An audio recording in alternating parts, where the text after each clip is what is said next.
buenos días de nuevo. Seguimos con las sesiones y tenemos el honor de contar con la presencia de don Javier Rodríguez Pérez, actualmente fiscal en la Fiscalía Provincial de Ávila, en la que está designado como fiscal delegado de delitos de odio para nuestra provincia.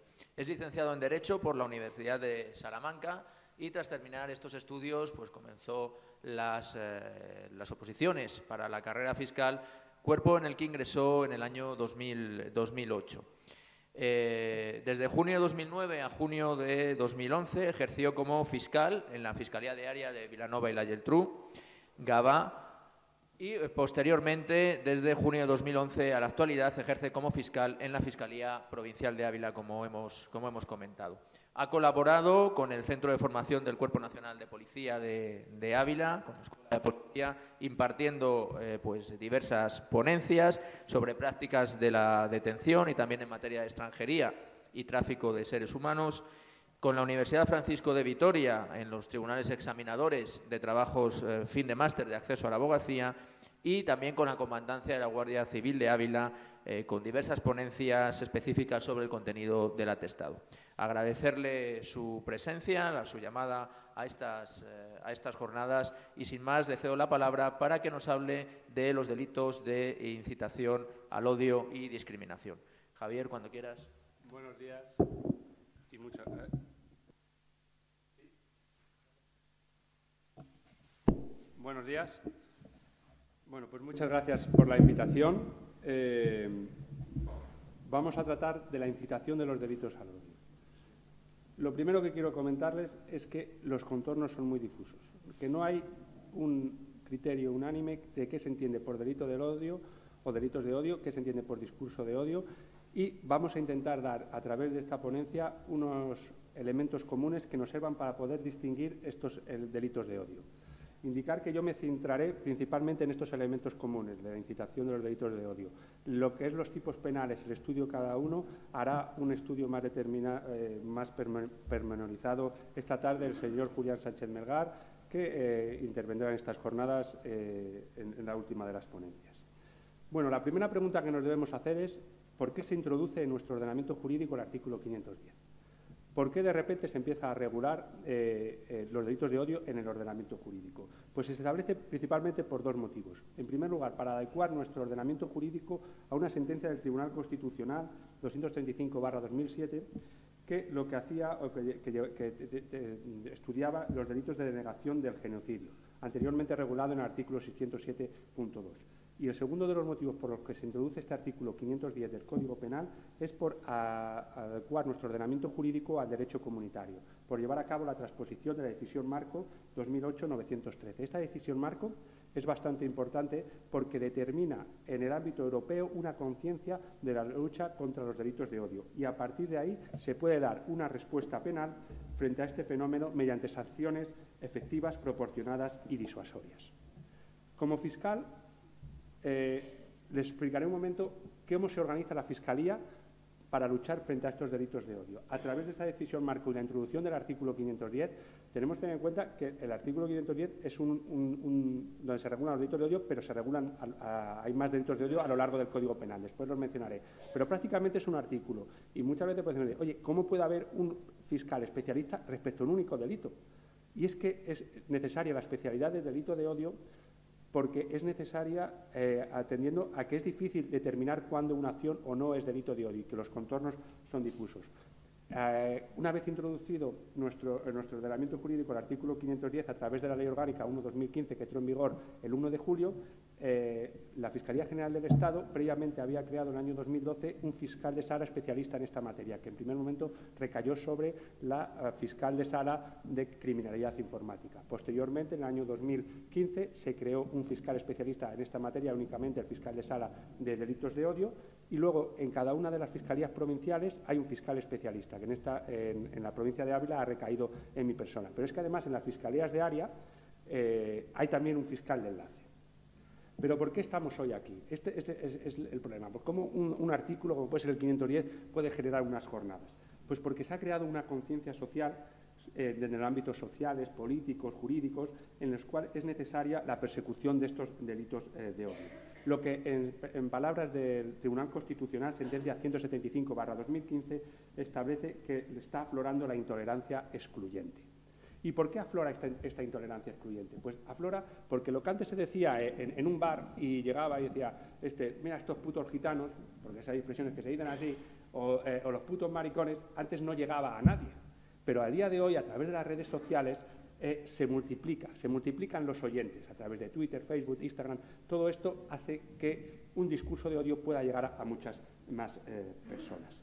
Y quiero dejar claro que cuanto mejor entendamos cuándo se da un delito de odio, mejor podremos combatirlo. El artículo 510 viene a recoger lo que antes se establecía en el artículo 607.2 de los delitos de incitación al odio y, como antes he indicado, los delitos de odio no solo se regulan en este precepto. También hay delito de odio en aquellos supuestos en los que se produce una amenaza a determinados colectivos, previsto en el artículo 170.1 del Código Penal, cuando hay delitos de tortura por razón de discriminación, previsto en el artículo 174.1 del Código Penal, delito de discriminación en el ámbito laboral, del artículo 314, el delito de denegación discriminatoria de servicios públicos previsto en el artículo 511 del Código Penal y su correlativa figura en el ámbito de actividades profesionales y empresariales previsto en el artículo 512, el delito de asociación ilícita para promover o incitar la discriminación previsto en el artículo 514.4 y los delitos contra los sentimientos religiosos previstos en el artículo 522, 23 y 24 y, por último, el delito de escarnio o vejación previsto en el artículo 525. Pero estos delitos los vamos a apartar, como antes he indicado. Vamos a centrarnos en los delitos de odio, el artículo 510. Y voy a dar unas pautas genéricas. Vamos a examinar cuál es el bien jurídico protegido. ¿Por qué se protege ese bien jurídico? Vamos a ver qué es el discurso de odio y cómo se encuentra en contraposición con la libertad de expresión y si esa libertad de expresión tiene o no límites. Vamos a examinar la naturaleza jurídica, indicando que es un delito de peligro abstracto. Distinguimos entre peligro concreto y peligro abstracto. ¿Cuál es el sujeto pasivo? Que es necesario que sea un grupo, aunque se pueda concretar en un individuo concreto de ese grupo. Vamos a examinar el elemento subjetivo, incluir aquí la motivación y vamos a dar, por último, unas pautas para valorar si existe la existencia o no de un móvil de odio. El bien jurídico protegido, el primero de los puntos, para saber qué se está protegiendo un artículo del Código Penal, debemos tener en cuenta la estructura dentro del Código Penal. Y aquí es importante porque se regula en el libro segundo, título 21º, que tiene como rúbrica los delitos contra la Constitución y más en concreto en el capítulo cuarto, dedicado a los delitos relativos al ejercicio de los derechos fundamentales y libertades públicas, en cuya sección primera y bajo la denominación de los delitos con ocasión del ejercicio de los derechos fundamentales y libertades públicas garantizados por la Constitución.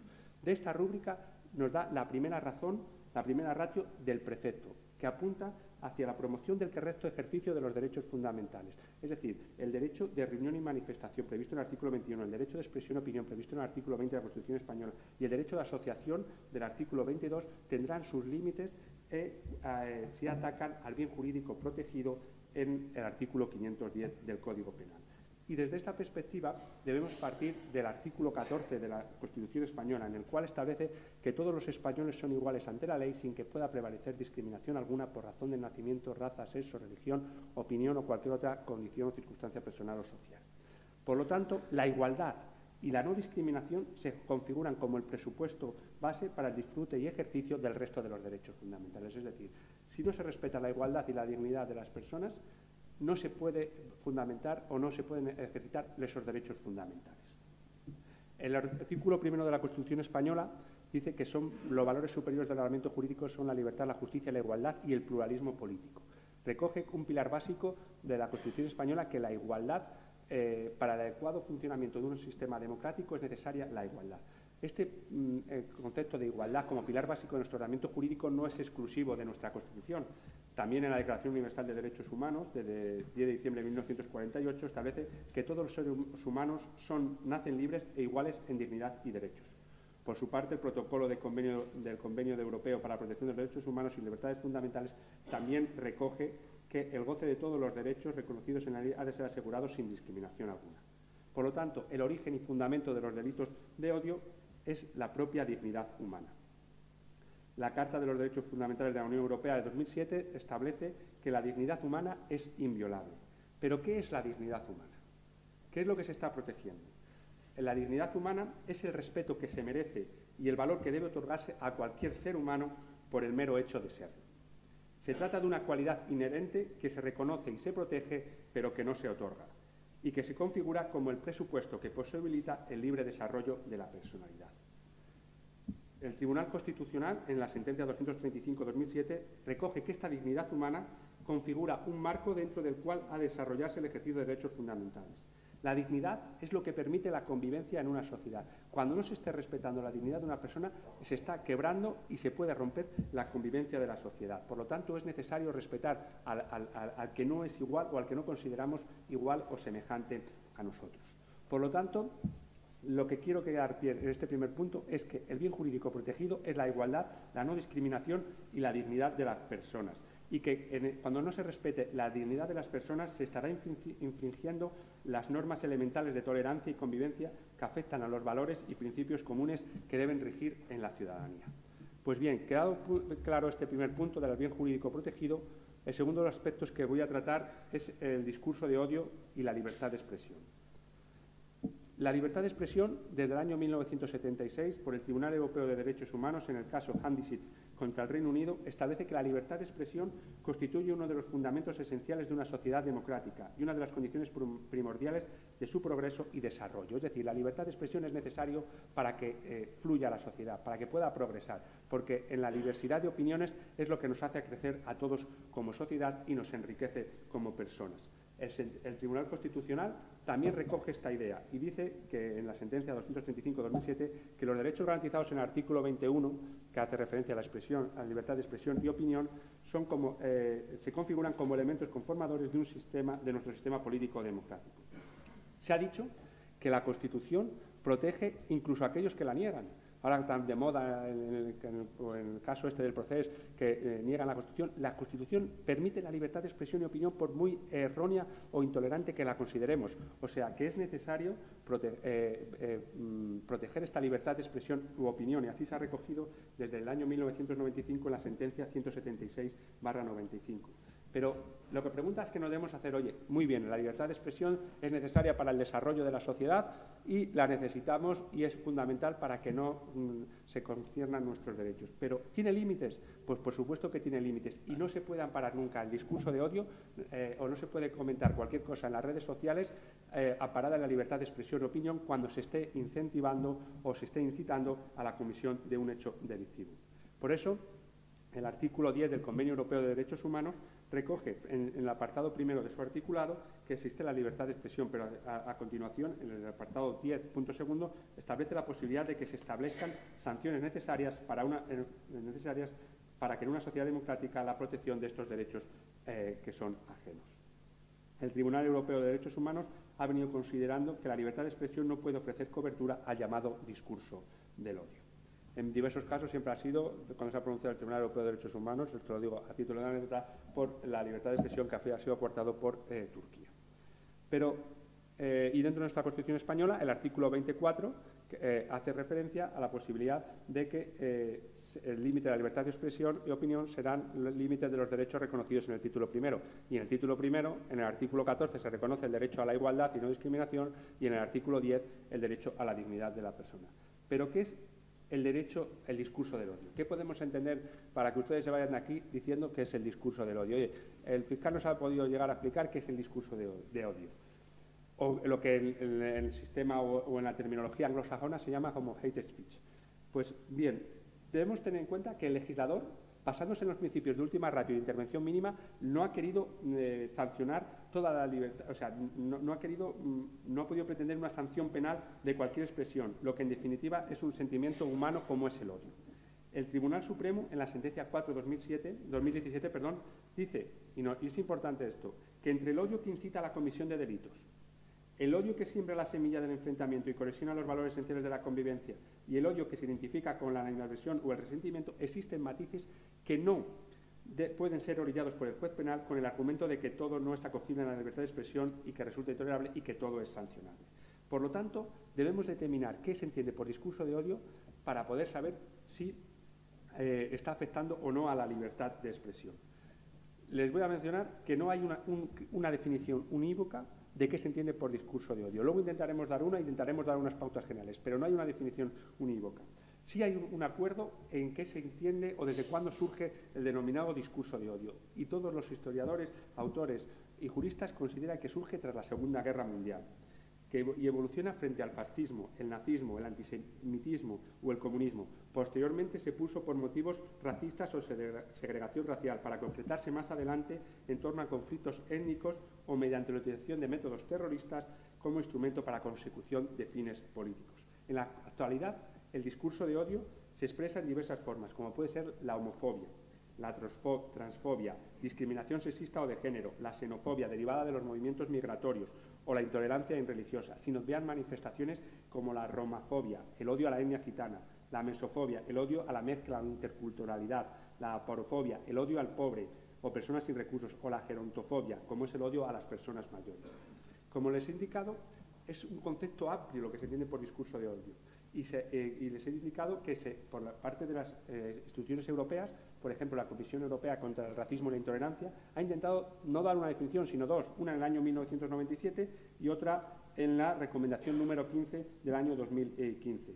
La disposición o la decisión marco 2008/19, que les he dicho que es el fundamento por el cual se introduce el artículo 510 en el Código Penal, también nos viene a dar una definición. Nuestro Tribunal Constitucional también ha dado definiciones de lo que se considera por discurso de odio. Una de ellas, la 235/2007, y otra en el 2015, sentencia 175/2015, que viene a recoger una definición dada también de una sentencia del Tribunal Europeo de Derechos Humanos de 2009 del caso Feret contra Bélgica.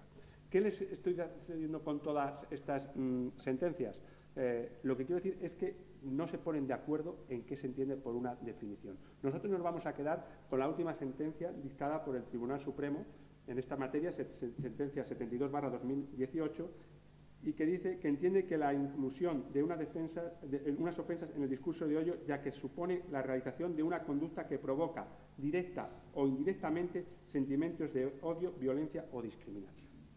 Es importante delimitarlo ahí porque si no se puede ampliar. Es decir, el discurso de odio no presenta unos contornos uniformes, como vengo diciendo, y en el ámbito nacional e internacional es distinto. Por un lado, tanto en la vertiente normativa como, por otro lado, en la vertiente interpretativa o la exigencia interpretativa. En la vertiente normativa, es decir, a través de la descripción de las conductas, lo que se considera las conductas aquí, lo que recoge el artículo 510, es parecido a lo que se recoge en el derecho internacional, pero no siempre coincide, ni tampoco los motivos de discriminación. Los motivos de discriminación, luego los veremos, son 10 y son unas cláusulas cerradas.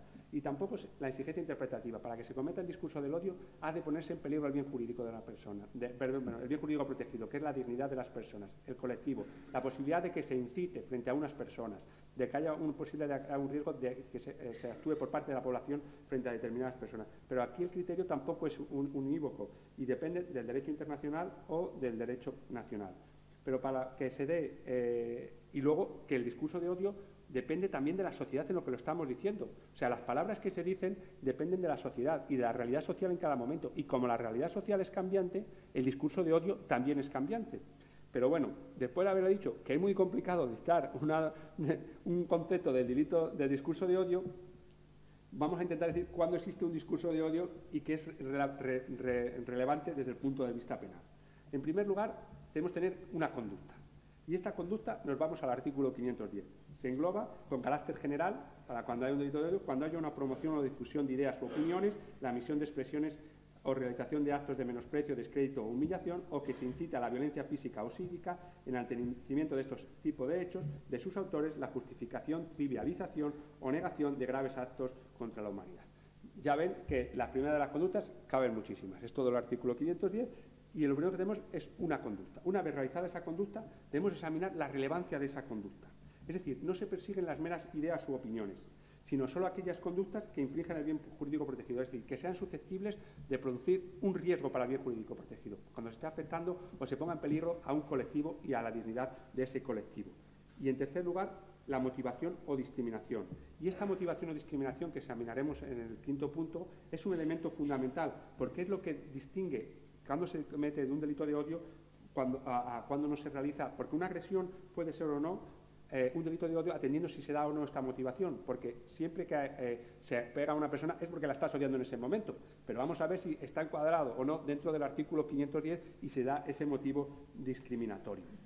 Se da ese motivo discriminatorio cuando se atenta contra o se desprecia la dignidad de una persona simplemente por el hecho de ser diferente.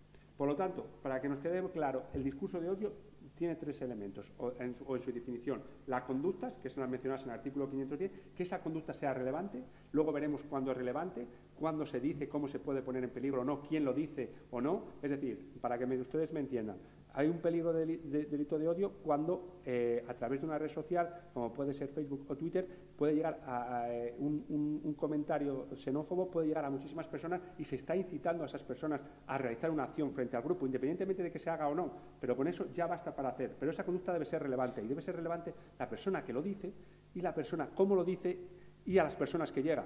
Vamos a poner el caso del ejemplo de Facebook, que tiene un único amigo y hace un comentario xenófobo. Pues ahí, aunque sea un discurso de odio, claro, pero esa conducta no será relevante.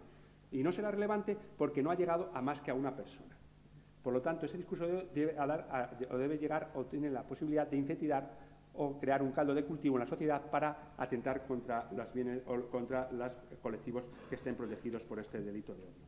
Lo que en un caso que quede claro en este punto es que el discurso del odio pretende dotar de apariencia, de legitimidad, coherencia, necesidad o justificación a un trato discriminatorio de una persona que como víctima de esta manifestación no puede ser marginada en favor de una supuesta libertad de expresión. Es decir, a través de una libertad de expresión yo no puedo escribir lo que quiera si se está atentando contra una dignidad o estoy poniendo en peligro a un colectivo o fomentando en la sociedad unas ideas que atenten frente a un colectivo.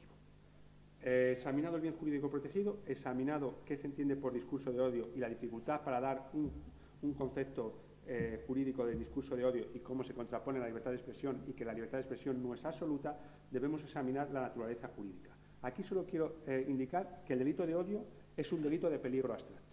Todos sabemos lo que es peligro concreto y peligro abstracto, y el ejemplo más claro es en los delitos de circulación. Cuando conduces borracho, independientemente o con una alcoholemia superior a 0,60, es un delito de peligro abstracto, porque no es necesario que se ponga en peligro a ninguna persona. Con el mero hecho de conducir ya estás cometiendo un peligro, es abstracto. Mientras que el peligro concreto es el de conducción temeraria, que además de conducir borracho o a una velocidad desproporcionada, es necesario que por esa calle por la que estás circulando borracho y a una velocidad desproporcionada haya una persona y la hayas puesto en concreto en peligro.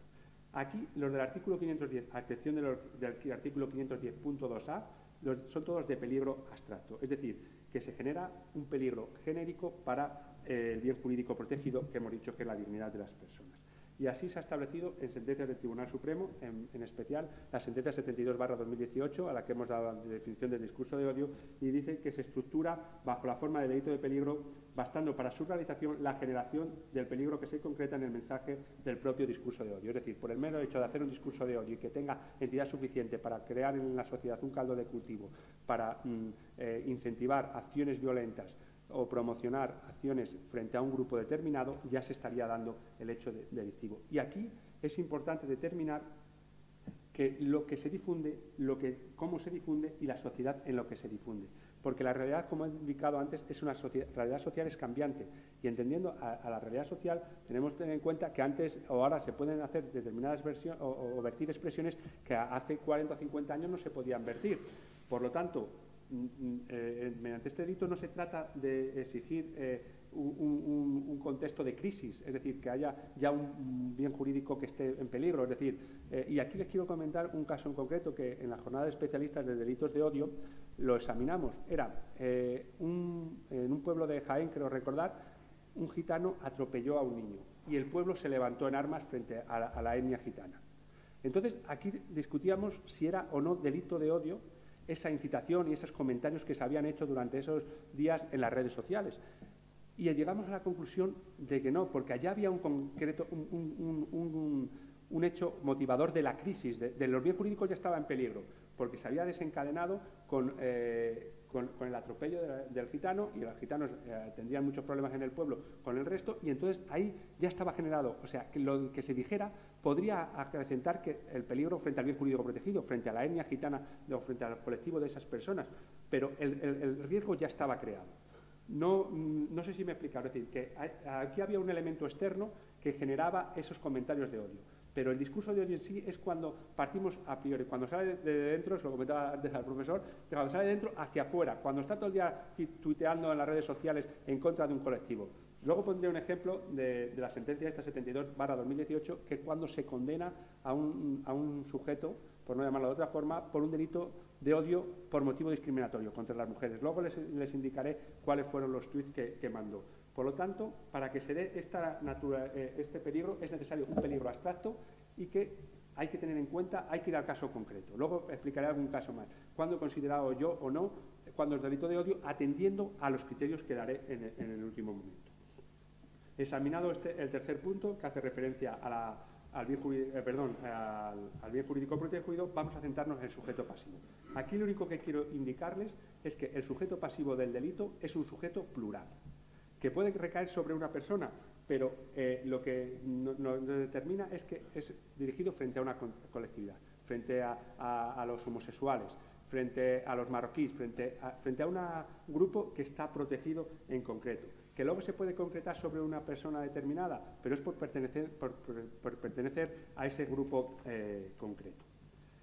El quinto de los puntos que estamos examinando, el primero, la bien jurídico protegido. El segundo, el discurso de odio y la libertad de expresión. El tercero, la naturaleza jurídica. El cuarto, el sujeto pasivo, que decimos que es colectivo. Y el quinto es el tipo subjetivo y los motivos discriminatorios. El tipo subjetivo, indicar que es un delito doloso, que es necesario que se establezca un dolo y un dolo genérico, un dolo directo de conocer los elementos del tipo y actuar conforme a ese conocimiento y realizar. Pero es un dolo genérico, no requiere un dolo específico de ánimo singularizado de buscar específicamente humillar a una persona. Así, de esta sentencia, las sentencias del Tribunal Supremo, esta que vengo mencionando, 72/2018, por ser la más última y esclarecedora, dice que tanto el delito de enaltecimiento como la incitación al odio no requieren un dolo específico, sino suficiente la concurrencia de un dolo básico que ha de ser constatado a partir del contenido de las expresiones vertidas. Y aquí esta sentencia 72/2018 hace un estudio muy importante de los delitos a través de las redes sociales, cuando se incita a través de las redes sociales. Y dice que es el caso más habitual en el que estamos pensando cuando, oye, estamos cometiendo un delito de odio a través de las redes sociales.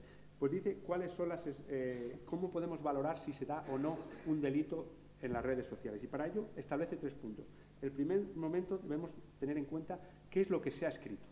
¿Cómo se ha escrito? Es decir, si el persona que está tuiteando o escribiendo un mensaje en Facebook lo ha hecho con cierta reflexión, lo ha hecho asumiendo una conciencia interior de lo que está manifestando. Es decir, que no lo ha hecho en un calentón, ¿vale?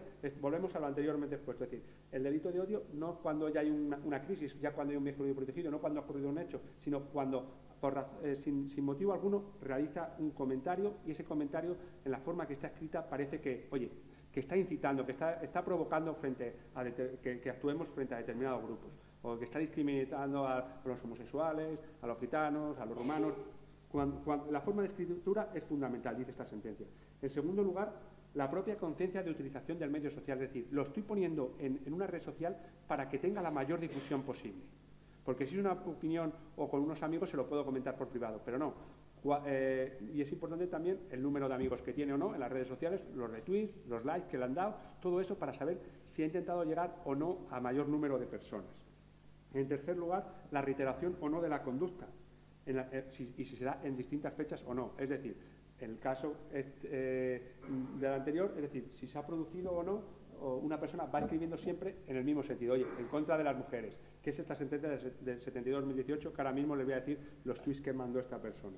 Y por último, que se traten de expresiones objetivamente humillantes, es decir, que cualquier persona pueda leer y diga, esto es una barbaridad lo que ha escrito este señor. Entonces, si se dan estos elementos, es decir, que lo ha escrito de forma tranquila, moderada, de la forma de la escritura que se puede deducir, que es algo subjetivo para nosotros, de la propia utilización de esos medios informáticos o las redes sociales para llegar a más número de personas, que se ha reiterado en su conducta, porque si un tuit aislado tampoco consideramos que está produciendo un discurso de odio, hay que ver varios. Y por último, que las expresiones a cualquier persona normal nos parecerían raras y excesivas y humillantes. Y la sentencia esta, 72/2018, se condenó a una persona por poner los siguientes tuits a lo largo del tiempo, ¿vale? Se castigó por motivo discriminatorio, los motivos lo veremos después, por motivo de género. Y escribía el sujeto: 53 asesinadas por violencia de género machista en lo que va de año. Pocas me parecen con la de putas que hay sueltas. Esto el primer día. El segundo día, esto sin que hubiera habido, esto de la noticia, pero sin más. No es una buena marca, pero se hizo lo que se pudo. A ver si en 2016 doblamos esa cifra.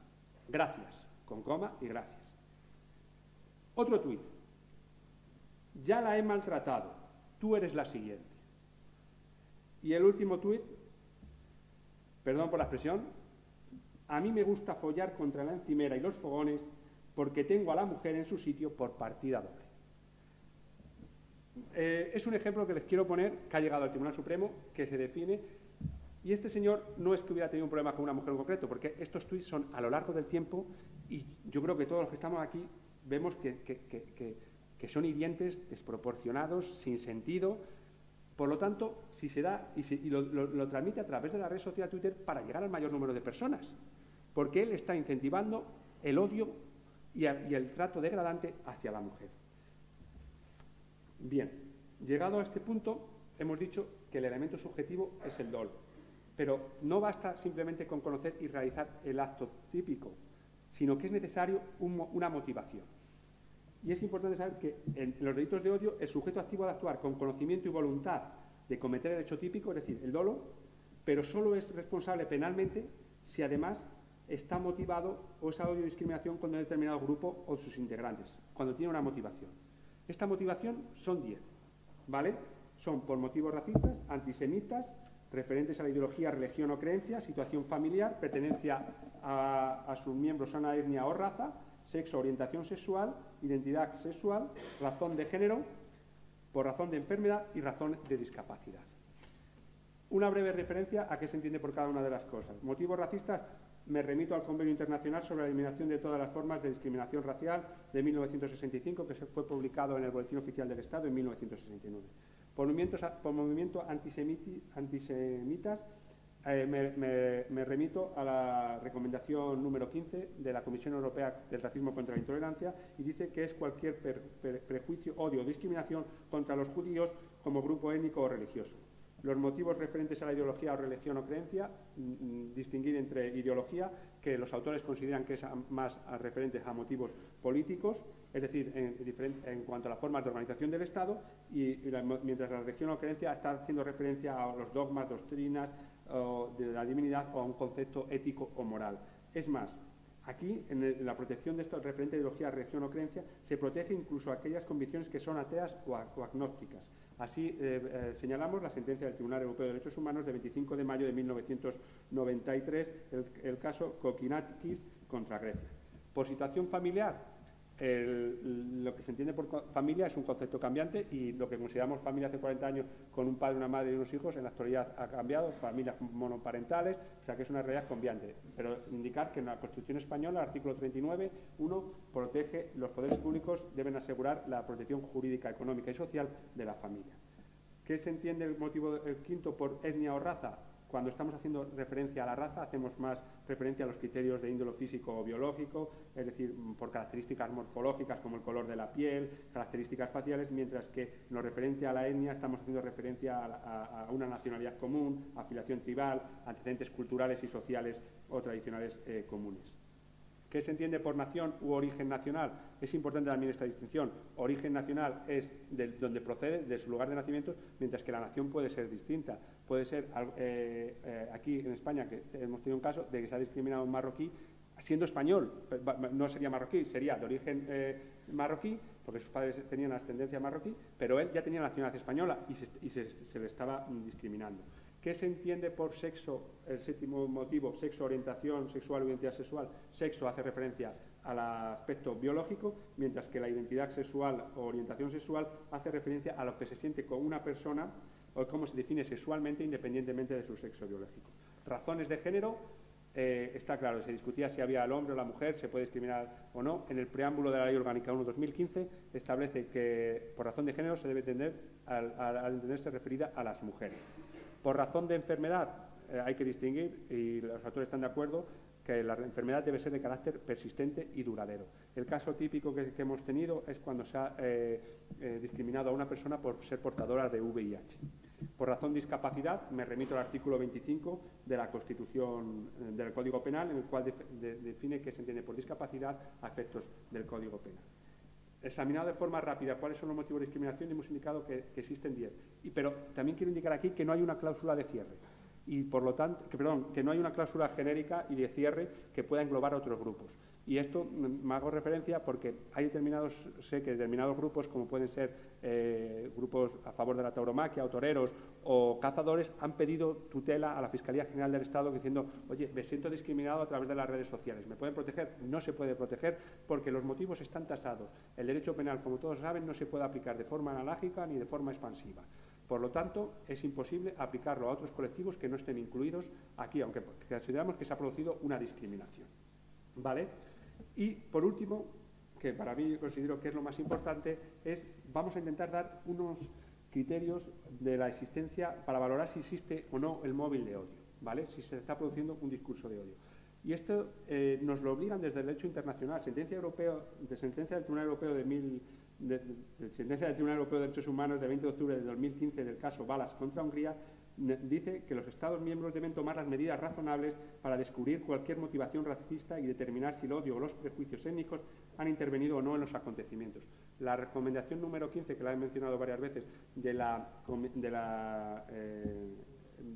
Comisión Europea contra el Racismo y la Intolerancia, también nos hace hincapié que la necesidad de que se investigue de forma rápida y eficaz las denuncias de empleo de expresiones que citen al odio. Es decir, desde el derecho internacional se nos está diciendo a los Estados miembros que tengamos cuidado y que investiguemos de forma rápida y de forma eficaz para si se está produciendo o no un delito de odio. Y aquí es importante la intervención con las fuerzas y cuerpos de seguridad del Estado, y por eso hay protocolos firmados por parte de la Fiscalía, tanto con Cuerpo de Policía Nacional como Guardia Civil y policías autonómicas. Pero bueno, vamos a ver cuáles son estos criterios para valorar la existencia de un móvil de odio. Para ello debemos de tener en cuenta 3. La víctima de la infracción, el autor del hecho y el contexto. ¿Vale? En cuanto a la víctima de la infracción, es decir, siempre que se ha producido un delito, es importante la declaración de la víctima, pero en estos casos es más importante, porque hay que saber qué ha sentido esa víctima, por qué se ha sentido agredida, y la tenemos que escuchar y que nos explique cuál es la motivación por la cual ella considera que ha sido el origen de esa conducta que se ha sentido ofendida o agredida. Pero no solo se puede agredir a las personas que pertenecen a un colectivo o grupo, sino también a aquellas personas que pertenecen a asociaciones que tengan por objeto el apoyo o solidaridad de estos colectivos, o también las relaciones personales, familiares, laborales o de amistad con personas relacionadas con estos colectivos. Y me explico. O sea, la víctima puede ser una persona homosexual, pero también puede ser su amigo. Y yo tuve un caso en el que se le pegaba al amigo del maricón, y le hemos pegado al amigo del maricón porque el maricón, según decían ellos, había corrido más y no llegaron a cogerlo. Entonces, aquí es importante y se estaría cometiendo también el delito de odio frente a una persona que, sin ser homosexual, ha sido agredido por ser amigo de una persona homosexual. Por lo tanto, el primero de los aspectos que debemos tener en cuenta es la víctima y que nos diga a ella lo que ha sentido, por qué se ha considerado agredida. En esa declaración, el segundo de los aspectos que tenemos que tener en cuenta es el autor del hecho. Por un lado tenemos la víctima, por otro el autor del hecho. Y sin caer en la doctrina proscrita del derecho penal de autor, que está prohibido en nuestro ordenamiento jurídico, debemos tener en cuenta los antecedentes penales y policiales por conductas similares. El análisis de sus comunicaciones en las redes sociales y los de conversación, lo que ha escrito, lo que ha chateado, los me gustas que me ha dado, tanto antes de la agresión, como se pueda producir, o del discurso de odio, como posteriormente. Las frases o gestos que haya podido ocasionar en el momento de cometer los hechos. También es importante, y aquí contamos con la plena colaboración, o interesamos la colaboración más de las fuerzas corporales de seguridad, que nos informen, que hagan un estudio, que luego haré una pequeña referencia a la prueba pericial de inteligencia, de cómo esa persona si pertenece a algún grupo de que fomente el odio o la promoción de la violencia. Por ejemplo, si pertenece a un grupo de ideología neonazi, homófoba, xenófoba, radicalismo religioso grupos ultradeportivos también que sean estudiados, colectivos antisistema, las denominadas bandas latinas, etcétera, que nos den información de quién es esta persona, qué es lo que ha escrito en las redes sociales. Las redes sociales nos dan mucha información de las personas, del contenido y del carácter de esa persona y de lo que piensa, y por lo tanto es necesario verlo y a ver si tiene una posición de liderazgo dentro de ese grupo. También es muy importante, y se ha admitido la estética que lleva, los vestuarios, los tatuajes. Se discutió, lo digo a su anécdota, si los tatuajes se servían para determinar la ideología de una persona, y hay sentencias que determinan que sí, son muy importantes. Por lo tanto, todos estos aspectos determinan el sujeto, el autor, y le podemos tener una idea de quién es y cómo es esa persona que ha cometido el hecho delictivo. Si portaba banderas, bufandas, pancartas, todos estos aspectos son determinantes para saber la ideología de esa persona y si el hecho lo ha cometido por un motivo discriminatorio. Porque ellos siempre nos van a decir la misma respuesta. O sea, yo en todos los casos que he tenido, el investigado nos va a decir lo mismo. Nada, esto era una pelea de bar.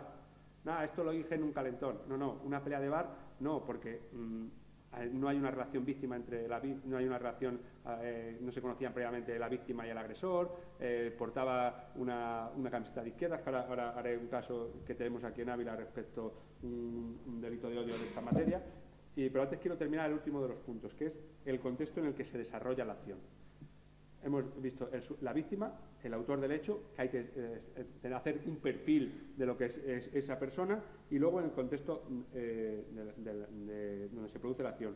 El primero es, que yo me fijo más, es la aparente irracionalidad, la falta de justificación o gratuidad de los actos. Es decir, uno que se encuentra con otro, que es el caso que hay aquí en Ávila, que lleva una camiseta de izquierdas y le dice, quítate esa camiseta, sin conocerse previamente. Y dice, bueno, déjame, y según le dice, déjame, le pega un puñetazo. No se conocían previamente, no había relación, no se habían visto nunca la cara.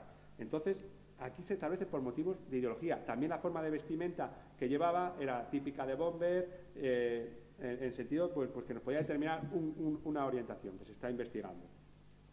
La ausencia de relación entre agresor y agredido, la presencia de una relación de enemistad manifiesta o histórica entre las bandas que se han producido las agresiones, o la fecha o lugar de los hechos en que sea simbólica para un colectivo, una conmemoración, un lugar de culto donde se ha producido la agresión. Todos estos elementos nos serán determinantes, o por lo menos a mí sí me han servido, para poder determinar si se ha producido un delito de odio o no. Y ya para terminar, voy a poner unos ejemplos de aplicando estos criterios para saber si se daba o no delito de odio. El caso este que le estaba comentando, un chico sale del baño con una camiseta de izquierda, yo no sé, no me acuerdo lo que ponía, y otro dice, quítate la camiseta. Dice, no me la quito, déjame en paz, y le pega un puñetazo. Eso para mí es un delito de odio, porque no hay una relación víctima, no hay una relación previa, no se conocían, simplemente se mete por el hecho de llevar una camiseta determinada. Por tener una ideología diferente, eso es lo que ha motivado, ¿vale? Pero luego, ahora voy a poner otros ejemplos en los cuales me han denunciado, oye, yo soy víctima de un delito de odio, y lo analizas y dices tú, yo creo que no es un delito de odio. Y ejemplo de ello es, un marroquí llega y dice, oye, me ha llamado esta señor puto moro de mierda que le devuelva el dinero. ¿Vale? Empezamos a investigar, le tomamos declaración al marroquí y le tomamos declaración al supuesto autor del hecho. Y el autor del hecho me dice, no, este es mi amigo. Lo que pasa es que yo le he amenazado y le he dicho puto moro de mierda, pero es que me debe el dinero desde hace 3 o 4 meses y yo lo necesito para comer. Digo, ¿pero usted se va bien? Sí, nos hemos ido de fiesta muchas veces. Entonces, si te has ido de fiesta con él y ese ha sido amigo, es porque se haya roto la amistad, aunque te diga esas expresiones que pueden ser unas vejaciones injustas, que ya no están penadas en nuestro Código Penal, no es un delito de odio, porque previamente ha sido su amigo. U otro caso que tuve, que incluso llamaron a la Fiscalía General del Estado, me dice, oye, en Ávila lleváis un delito de odio y habéis pedido el archivo. Pues esto eran 2 personas que eran socias, se separan y cada una abre un bar. Claro, y los bares los abren uno al lado a otro. Y un día llegan y todo el día con los piques, insultándose, y un día le dice, maricón de mierda. Y entonces dice, oye, me he sentido víctima.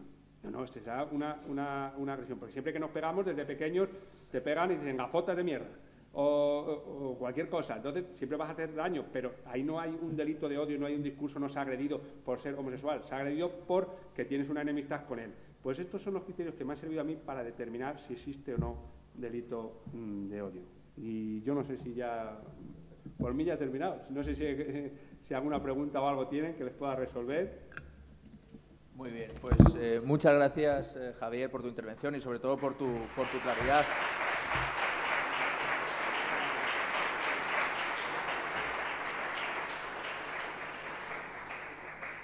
Como decía, gracias por tu intervención y por tu claridad con estos casos que... Claridad me cuesta, pero son a la hora de poner ejemplos, pues la verdad es que aclara bastante. Vamos un poco justos de tiempo, damos turno para un par de preguntas y después damos paso al siguiente ponente. ¿Alguna pregunta, por favor? Sí, por aquí.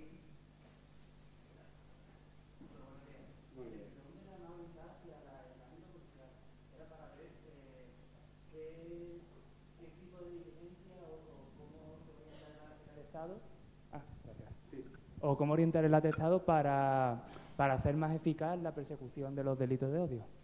O sea, ¿cómo me relaciono yo con el ámbito policial? Sí. Sí. ¿Cómo confeccionar el atestado ustedes? Sí, o qué tipo de diligencia están pidiendo desde Fiscalía para orientar más la persecución de los delitos de odio. Yo he hablado aquí con algún compañero de policía y lo que me interesa a mí principalmente es que me hagan un perfil del autor del hecho. Vamos a investigar, vamos a ver qué hay en las redes sociales, vamos a ver. Es que es muy determinante. Vemos las características que esa persona, cómo se comporta, cómo se reacciona frente a acontecimientos o noticias que tenemos y si sirve o no, es lo que me interesa a mí. Y luego también me interesa mucho la declaración de la víctima. Y la primera impresión, siempre que elaboran un atestado por parte de la policía o la Guardia Civil, yo cuando he dado ponencias sobre el atestado, lo que es la primera impresión que recoge, porque es cuando aquello fluye. Cuando aquello fluye, no el investigado, porque necesita la presencia ahora del abogado, y ya el abogado necesita estar en la declaración del atestado, y ahí se ha perdido un poco, porque ya los abogados le dicen, aquí no declara nadie y todo frente al juez. Pero sí que la víctima, aquello que ha sentido, porque muchas veces luego las víctimas se tiran para atrás, por miedo. Y es muy importante investigar, y así me sale a razón de otro caso que ocurrió en Madrid, que también decíamos que era un delito nosotros periódicamente hacemos unas jornadas de especialistas de delitos de odio en Madrid, y cada uno planteamos nuestros casos. Y surgió en Madrid el caso de se salió en todos los medios de comunicación, a una pobre que la habían quemado en un cajero o algo de esto. Y entonces, claro, desde el primer momento parece que hay un delito de odio. Ahí le decimos a la policía, venga, vamos a investigar quién es esta persona, por qué estaba durmiendo allí. Pues lo que resultaba es que era un ajuste de cuentas. Era un ajuste de cuentas entre bandas rumanas porque esa señora estaba ocupando la iglesia donde se pedía, de otra banda. Entonces la avisaron varias veces, váyase, y lo vendieron a los medios de comunicación como un delito de aporofobia, delito de odio al pobre. Y eso es lo que hay que investigar. Oye, la primera impresión parece un delito de odio, pero vamos a investigar qué hacía esa persona allí, por qué estaba y quiénes son los autores del hecho. Y los autores del hecho eran también rumanos y eran de otra banda que tenían divididos por las iglesias para pedir por secciones para obtener su dinero. Entonces, eso es lo que me interesa a mí, esa investigación, contextualizar, y el caso concreto es determinante para ver si es o no delito de odio. No sé si te he respondido o un juego genérico.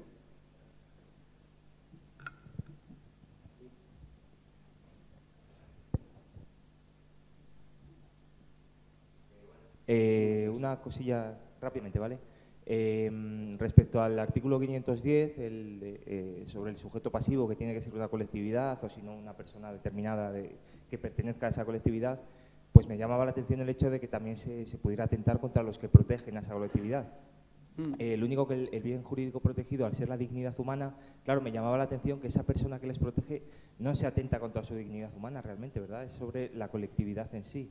Y quería saber si la pena era la misma para... Sí, es la misma. Y el bien jurídico protegido, si lo miramos en abstracto, sí se está protegiendo, porque esa persona se está atacando por el mero hecho de ser amigo. O sea, lo que quieren es excluir a ese colectivo. Y aunque no esté dentro de ese colectivo, sí que está vinculado con ese colectivo. Y a razón de cada una de las preguntas se me van acordando más casos, porque en la jornada esta de especialistas de delitos de odio había nos fue a dar una charla un miembro de una asociación contra la etnia gitana, y él no era gitano ni nada, pero él, por ser el presidente de esa asociación, y de buscar la integración de los gitanos y de los musulmanes en territorio nacional, fue atacado. Y esa persona es español que simplemente está a favor de la tolerancia, de la integración de todo el mundo en la sociedad, y esa persona fue atacada. Y ahí se engloba ese delito de odio. Nada. Seremos generosos y damos una última pregunta por aquí y ya terminamos. Muy buenos días. Gracias por la generosidad. Soy Inmaculada Pose, directora general de FAEMA, una asociación que trabajamos con personas con discapacidad por enfermedad mental. Entonces, quería aprovechar la oportunidad que tenemos al fiscal. Pues hemos hablado de que las personas con discapacidad pues sufren a veces delitos de odio. Mi primera pregunta es si en Ávila se dan esos casos o realmente no es que se den, si llegan realmente a la Fiscalía. Y luego, por otra parte, ¿qué les pasa a las personas que cometen estos delitos de odio? Porque sí que salen en redes sociales, pues se ha comentado en hoteles que no dejan entrar a veces a personas con síndrome de Down o otras discapacidades, pero luego no vemos qué es lo que pasa, o muchas veces vemos resultados que se ampara todo en la libertad de expresión. Sí, entonces, o el derecho como de ciudadano de a admisión, pie como dice parece... que alguna vez no han dejado entrar a una persona discapacitada en una discoteca y lo fundamentan en el derecho de admisión. Aquí, mira, en relación a lo que me estaba preguntando, debemos indicar que a partir del año 2014-15, cuando yo empezaba a ser fiscal en delitos de odio, hemos empezado, y desde la Fiscalía General del Estado nos exigen una memoria. Es decir, cada año tenemos que presentar una relación de los delitos de odio que se consideran que se han cometido dentro de la provincia de Ávila. Yo no he registrado ninguno por motivos de discapacidad a este momento. Si usted tiene, desde este momento le digo, y públicamente, si usted tiene algún caso de motivo de discriminación, de delito de odio contra una persona por discapacidad, acuda a Fiscalía. Pregunte por Javier Rodríguez o por el fiscal especialista de delitos de odio, que le atenderemos y lo investigaremos. Y luego, ¿qué es lo que intentamos respecto al aspecto punitivo? Yo me tengo que limitar al Código Penal, ¿vale? A las penas que piden, a pena de prisión o pena de multa o lo que sea. Lo que sí intento es, cuando se ha producido una discriminación a través de las redes sociales, es si para otorgar cualquier beneficio, todos estamos hablando de la suspensión de la pena, ¿vale? Cuando no supera los 2 años de suspensión de la pena, se puede suspender, cuando no se superan 2 años de prisión, la pena se puede suspender. Entonces, en ese caso, lo que estamos haciendo de la Fiscalía es intentar que, vale, yo te voy a suspender la pena, pero no te la voy a suspender gratis como en otros supuestos. Puede haber una indemnización por daño moral, que nosotros en las jornadas de estas de fiscales de delitos de odio hemos acordado que siempre se pida un daño moral. En segundo lugar, para suspender la pena, que te sometas a un programa de tratamiento o un programa de formación frente a la no discriminación. Y luego hay otra cosa muy importante que no vemos, es que se elimine de las redes sociales esos comentarios que se han hecho. Porque ¿qué pasa? Que nosotros nos vemos muy veces limitados porque las publicaciones se realizan a través de Facebook. Si se realiza a través de Twitter, que es España, no pasa nada. Pero cuando se realiza a través de Facebook, muchas veces nos encontramos con un problema, que tenemos que pedir mediante una comisión rogatoria a Estados Unidos que nos la quiten. Y no nos hacen ni caso. O puede tardar años. Entonces, si usted quiere que le suspenda la pena, tiene que pagar una indemnización, tiene que someterse a un programa y luego, posteriormente, lo que tiene que hacer es quitarme de esa red social. Y si no, y durante 2 o 3 años no puede hacer ningún comentario. Si lo realiza, estará incumpliendo las condiciones impuestas y entonces usted entrará en prisión. Eso, y si no entra en prisión, directamente. Es lo que solemos hacer respecto a las consecuencias de los hechos delictivos, las consecuencias punitivas. Muy bien, pues muchas gracias de nuevo, Javier, y vamos a dar paso ya a la siguiente ponencia.